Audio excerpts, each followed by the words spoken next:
South Africa और पाकिस्तान के बीच दोस्तों जो मुकाबला खेला गया उसमें इस वर्ल्ड कप से पहले हार की चर्चा ज़्यादा हुआ करती थी पाकिस्तान की, लेकिन जैसे ही ये बीती रात जो पाकिस्तान मुकाबला हारी है साउथ अफ्रीका से, ना तो पाकिस्तान की हार की इतनी ज़्यादा चर्चा है और ना ही साउथ अफ्रीका की जीत की इस मुकाबले के बाद चर्चा है।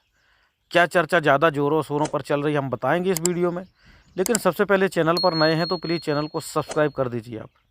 साउथ अफ्रीका ने इस मुकाबले को 1 विकेट से जीत लिया, पाकिस्तान 1 विकेट से इस मुकाबले को हारी है। पहले बैटिंग की थी साउथ अफ्रीका ने, 270 बनाए थे, माफ़ कीजिए पाकिस्तान ने, और साउथ अफ्रीका ने इस मुकाबले को जीत लिया 48वें ओवर में, 1 ही विकेट से जीत पाए वो।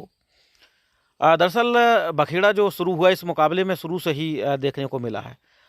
आर बंडन जो रेस्यू डुसेन थे, वो जरा सी उनकी गेंद लेग स्टंप पर टच होती है और उसे आउट दे दिया जाता है। रिव्यू लेते हैं, लेकिन रिव्यू अनसक्सेसफुल होता है क्योंकि वो एम्पायर का डिसीजन होता है, एम्पायर्स कॉल होती है। चलिए मुकाबला आगे बढ़ता है। एक बॉल जाकर के पैड पर लगती है, किनारा लेकर के सीधे पैड पर टकरा के थाई से विकेट कीपर लेते हैं, उस पर हल्की सी अपील करते हैं, लेकिन एम्पायर उसे वाइड करा देते हैं। रिव्यू आप देखते हैं तो स्पष्ट नज़र आता है कि जो हल्का सा जो डिफ्लेक्शन हुआ था गेंद का, वो पैड में लग कर के हुआ था। जब पैड में एक बार बॉल लगी है, बैट्समैन के किसी भी भाग में एक बार टच हो जाती है बॉल, चाहे कितना भी लगे स्टम्प ऑफ स्टम्प कहीं पर भी चली जाए, वो एक वाइड बॉल नहीं होती, लेकिन एम्पायर वाइड देते हैं। वो एक ख़राब डिसीजन एक और वो हो जाता है। हैरिस राफ आते हैं, एक विकेट निकालते हैं।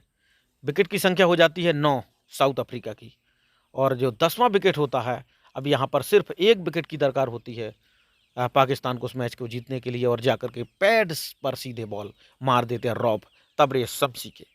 अपील जोरदार होती है, विकेट कीपर, बॉलर से नज़दीकी फील्डर, लेकिन एम्पायर उस अपील को ठुकरा देते हैं। रिव्यू लेती है पाकिस्तान।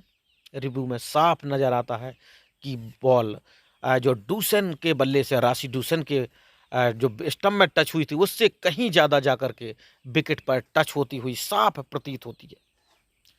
लेकिन एम्पायर का डिसीजन होता चूंकि नॉट आउट, एम्पायर को लगता है कि बॉल हल्का टकरा रही है और इसे मैं नॉट आउट देता हूं, तो नॉट आउट डिसीजन दिया गया।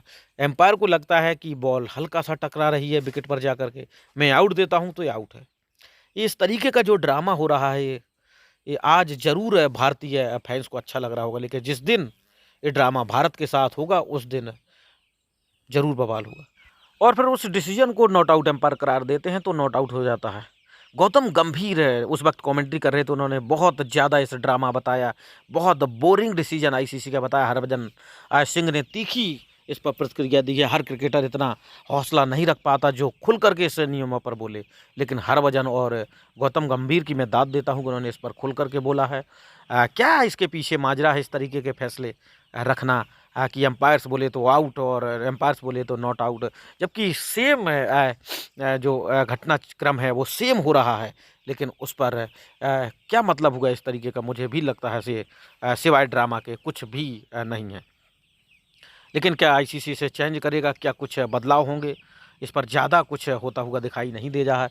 समय समय पर सुनील गावस्कर भी इस पर अपनी राय दी है, और एम्पायर्स के फैसले भी जरूर स्क्रीन पर दिखाए जाने चाहिए।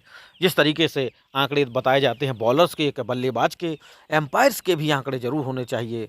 जब वो स्ट्राइक पर आता है गेंदबाज के लिए, जब एम्पायरिंग के लिए खड़ा होता है, कि इसके कितने प्रतिशत डिसीजन सही होते हैं। तो उसी तरीके से बैट्समैन भी अलर्ट रहे, बॉलर भी अलर्ट रहे। मुझे क्या एहतियात बरतना है, जो कि एम्पायर का जो रिकॉर्ड है वो इस तरीके का है। बहुत ही घटिया एम्पायरिंग इस वर्ल्ड कप में देखने को मिल रही है, और ऐसा ना हो कि ऐसा भारत के साथ भी एक दिन हो। तो इस पर ज़रूर कुछ होना चाहिए। पाकिस्तान के लिए सिर्फ एक डिसीजन नहीं था, उसके लिए वर्ल्ड कप से कम नहीं था, वो वर्ल्ड कप से बाहर हो सकते हैं, और पूरे चांस भी नज़र आ रहे हैं कि पाकिस्तान वर्ल्ड कप से बाहर हो सकता है। ये मुकाबला यदि पाकिस्तान जीत लेता तो उसकी उम्मीदें बंध जाती। दोस्तों कमेंट करके आप भी ज़रूर बताना, और आखिर तक वीडियो देखने के लिए आप सभी का मैं तहे दिल से शुक्रिया करता हूं। आपका क्या ख्याल है कि आईसीसी का नियम, इस पर परिवर्तन होना चाहिए? गौतम गंभीर और माफ़ कीजिए हरभजन सिंह किस दर्जे तक सही है? क्या उनका इस तरीके का जो बयान है वो सही है, और ये डिसीजन कितने खतरनाक है? कमेंट करके आप ज़रूर बताना। देखते रहिए द स्पोर्ट्स धमाका।